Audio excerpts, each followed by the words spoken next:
Okay, ready for a deep dive into a connection you might not expect?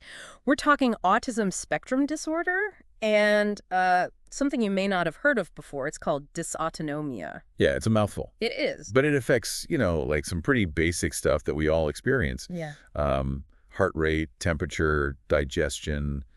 Right, like the behind the scenes stuff. Yeah, think of it like your body's autopilot system. And we love to uncover these hidden connections here on the Deep Dive. So we're diving into an article from Cheap ABA that explores this link.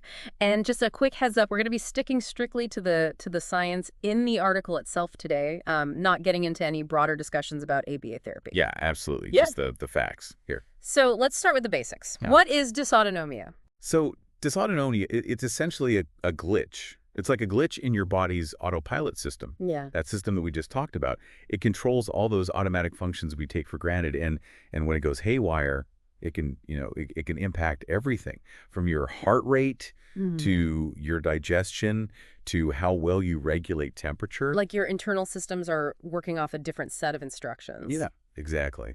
And this article really digs into how understanding dysautonomia could be absolutely crucial for folks on the autism spectrum. Yeah, and it really is because, they've often been seen as like total separate things, right? Yeah. Researchers are finding a surprising amount of overlap. Wow. So like how much overlap are we even talking about here? Like are there a lot of people who might be experiencing both and not even realizing there's a connection? That's the big question. And it's why we're doing this deep dive today. This isn't about saying one causes the other, but about recognizing that there might be shared mechanisms at play. And that awareness could be a game changer when it comes to diagnosis, treatment, the whole 9 yards. Yeah, absolutely. Because if you're already, navigating the complexities of autism and then you add in these additional symptoms that could be attributed to dysautonomia, it could easily get missed or misunderstood. Exactly. And that's why, we're here to kind of equip you with the knowledge to advocate for yourself or for someone you care about. Right. Knowledge is power, especially when it comes to your health. I love that. Okay, so let's get into it. The article presents some possible explanations for this ASD dysautonomia link, and they're pretty fascinating. What's the first clue on our list? So genes are involved. Yeah, genetics seems to be a big part of it, and we know they play a role in autism. Right. But get this, the article suggests that those same genes could also be involved in how your body regulates, like those automatic functions like temperature, heart rate, and digestion. Oh, wow. So it could be like a double whammy then, right?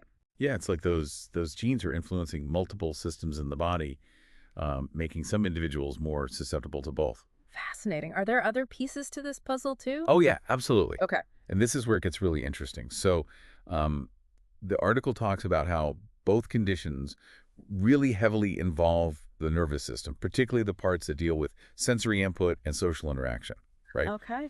We talked about the autopilot functions, and it turns out that those same areas of the nervous system might be involved in both of these things. So it's not just that, someone with autism might experience sensory sensitivities differently. It's that those sensitivities could be tied into like how their body is regulating all those automatic functions. Yeah, exactly. Wow. And that actually leads us to kind of the next potential link. Sensory overload, which we know is, Huge. a huge part of the autism experience for a lot of people. For a lot of people, yeah. Bright lights, loud noises, certain textures, all that can be completely overwhelming. And the article points out that, guess what? Those same kinds of sensory sensitivities are also a hallmark of dysautonomia. So again, like, are we talking about the same thing here? It just manifests so differently from person to person. It really makes you wonder, like, is there a common thread here, like a shared vulnerability in how the nervous system processes sensory information in both conditions? Yeah, it's an area for sure where more research is needed. Oh, absolutely. Yeah. Okay, so we've got the genes, we've got the nervous system, we've got sensory processing. Anything else? Well, we can't forget about the gut, right? The gut. The gut-brain connection. Oh, right. Which is, this is a hot topic in research right now. Yeah. And it turns out that GI problems are incredibly common in both autism and dysautonomia. And sorry, just to clarify, we're not just talking about like, having an upset stomach every now and then, right? We're talking about like real chronic issues. Yeah, no, exactly. We're talking chronic constipation, diarrhea, irritable bowel syndrome. These types of issues are far more frequent in people with ASD and dysautonomia than in the general population. It really makes you realize, like, how interconnected our bodies are, right? Yeah. Like, that something like gut health could have these, like, really far-reaching implications for, neurological and autonomic function. It's remarkable, Yeah. and while researchers are still trying to figure out the exact mechanisms at play, the article points to some like really interesting research suggesting that the gut microbiome, so all those trillions of bacteria that live in our digestive system, could be a key factor In both. in both. Wow. Okay, so we've covered kind of the possible why behind this whole connection, but what about the how? Like, how does dysautonomia actually show up for someone, especially, if they're already navigating the world with autism? Right, and that's where things can get Tricky. a little tricky, yeah, because the symptoms can be so varied Yeah.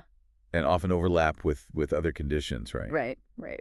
But let's maybe try to break down some of the most common ones, keeping in mind that everyone's experience is unique. Of course. Yeah. What's the first one that comes to mind? Um, Dizziness is a big one, Okay. and I'm not just talking about feeling a little lightheaded after standing up too quickly. Like we're talking about like that recurring dizziness, feeling unsteady on your feet, Yeah. maybe even like experiencing the world as sort of tilted or off kilter. That's got to be so disorienting, especially for someone with autism who might already have, difficulty with balance or coordination. Exactly. And then there's the issue of temperature regulation, which we talked about earlier. Right. People with dysautonomia often they really struggle to maintain a comfortable body temperature. So it's more than just someone who, like runs a little hot or cold naturally. Like, we're talking about feeling freezing when everyone else is comfortable, or like Yeah. sweating profusely even with like minimal exertion. Exactly. And because their body isn't like regulating temperature effectively, Mm. it can make like things like exercise or even just like going outside on a hot day or a cold day incredibly challenging. Right. And that can have such a real impact on someone's ability to, like participate in everyday activity. Absolutely. Right. And speaking of like, challenges, another like really common symptom of dysautonomia is a racing heart or palpitations. Oh, so like your internal engine is like stuck on high gear Yes. for no For reason. no apparent reason. Yeah. That's got to be so anxiety provoking on top of like everything else. It certainly can be. And what's tricky is that these palpitations aren't necessarily like, they're not triggered by exercise or any obvious excitement. They just happen. They can come like seemingly out of nowhere, Wow. which can be really like frustrating and disconcerting, for people. So sure. And then of course, there's the digestive distress that we've talked about. Yeah, those chronic gut issues Cool. can really, really be a major issue for some people. Absolutely. And we can't forget about the energy zapping effects. The fatigue. Yes, the fatigue. Yeah. The article really emphasized how draining dysautonomia can be, even on top of the challenges of autism. Right. Like imagine feeling constantly exhausted. Yeah. Like your battery is always on low, Right. no matter how much sleep you get. Yeah, you're just drained. You're just drained. Yeah. And then you factor in, like the social exhaustion that a lot of autistic individuals experience. Absolutely. And it's like a double whammy of just like fatigue. You're exactly right. And sadly, all of these symptoms, they're often overlooked or misinterpreted, Right. which is why we're here today, like talking about it. That's right. So that those who are experiencing this don't feel alone Right, right. and know that there are options available. And on that note, I think let's talk about what those options are, because we've uncovered all these potential connections, all these like red flags, but what comes next? Like, let's say these symptoms sound familiar, either for yourself or for someone you care about. What can you actually do about it? So where do we go from here? Let's say someone listening is thinking, "Wow, this is me. This sounds really familiar." What are the next steps? Well, the first, I think, the most important step is just awareness, Yeah. right? Which you've already taken that step by, tuning in today. Right. But just knowing that this connection exists, Yeah. it's huge. Because like we've been talking about, these symptoms can be so easily missed, even by doctors. Totally. It's like having this piece of the puzzle that was missing before, and it suddenly like make sense of all these like maybe confusing or unexplained things. Exactly, Yeah. exactly. So, armed with this knowledge, the next step is really just, you know, advocating for yourself or for your loved one. Okay. Talk to your doctor about these symptoms and don't be afraid to like actually use the word dysautonomia. Right. You might even want to ask for a referral to a specialist who's familiar with both, you know. So finding those healthcare providers who really like get it, who understand the full picture. Yes, yes, absolutely.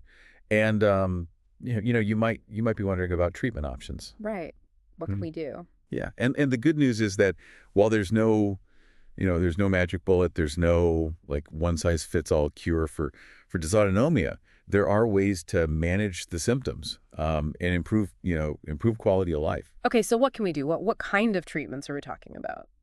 Well, medication can be really helpful for some people, especially when it comes to, regulating heart rate, blood pressure, managing those GI symptoms. Okay. But of course, like any medication, they come with potential side effects. Right. So it's Yeah. really crucial to like, work closely with a doctor who can really weigh the risks and benefits for your particular situation. And it's not just about medication either, right? The article also talked about lifestyle changes. Oh, absolutely. They're so important. Yeah. Simple things like, staying really well hydrated, avoiding or limiting caffeine and alcohol, eating regular meals, getting enough sleep. Yay. These things can make a world of difference. It's like working with your body's natural rhythms, not against them. Yes, precisely. Yeah. Yeah. And then, depending on the individual's needs, there are therapies that can be really helpful too. All right, like what kind of therapies? Well, occupational therapy can be really fantastic for developing coping mechanisms for sensory sensitivities. Right. Physical therapy can help, improve strength, coordination, balance, Okay. which can be, particularly helpful for those who are struggling with dizziness or fatigue. Right. And then speech therapy can be really beneficial for addressing any communication challenges that might be exacerbated by the dysautonomia. So it really is like this multifaceted approach, right? Like you Yeah, have to kind of address the physical symptoms, but then also, like the sensory sensitivities and like the emotional well-being of the individual. exactly, exactly. And I think that's a perfect note to kind of end on here. This connection between ASD and dysautonomia. It's like we're still piecing it all together. Yeah. But every little bit of awareness, every conversation, every step towards, better understanding brings us, closer to a more hopeful future for individuals who are experiencing this. I love that. And for anyone listening who resonated with today's deep dive, just remember, knowledge is empowering. Don't be afraid to ask questions, advocate for yourself, advocate for your loved ones, keep searching for answers. You're not alone. And who knows, maybe by, talking about this, by shedding some light on this connection today, we can help someone out there feel seen, feel heard, feel understood. Until next time, keep exploring, keep learning, and keep diving deep.